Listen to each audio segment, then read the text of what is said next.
หาผู้มาเป็นมนุษย์ต้องยากด้วยกันต้องลาต้องเพื่อเอา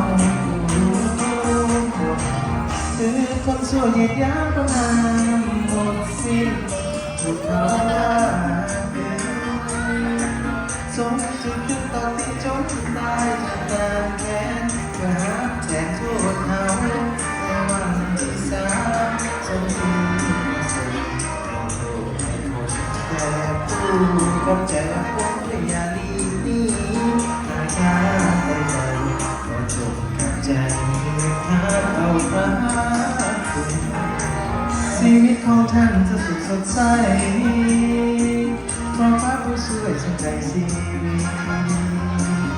วิตของท่านจะมีความหมายเพราะพระผู้ไทยประทานชีวิตมาที่สุดสิ้นเชื่อเจอพี่น้องมาให้ขอบคุณทางเอาพระคุณ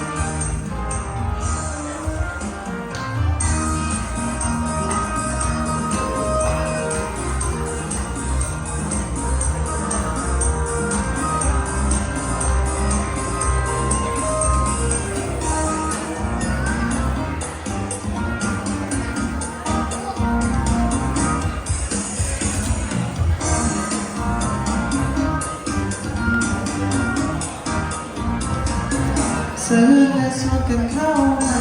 จะมีน้องบ่ต้องเกรงใจ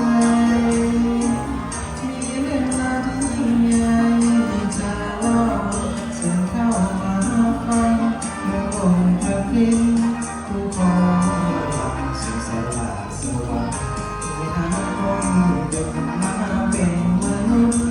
ต้องยากโดยการเป็นบาปเป็นเราต้องเพื่อเขาชีวิตคนสวยเหยียดยามประมาณหมดสิ้นที่เขาลาดึงสมที่ขึ้นตอนที่จมตายจนดาวแค่ไม่รักแทนโทษเขาในวันที่สามสมบูรณ์สมโทษในกบแต่ตู้กับใจอารมณ์อย่าลีกนี้ทางใจมาจนหมดใจมาเอาทำชีวิตของท่านจะสุขสดใสเพราะพระผู้ไทยทรงช่วยชีวิตของท่านจะมีความหมายเพราะพระผู้ไทยประทานชีวิตมาให้สุดซึ้งซึ่งเกิดพี่น้องและเป็นครอบครัวมาต่อพระ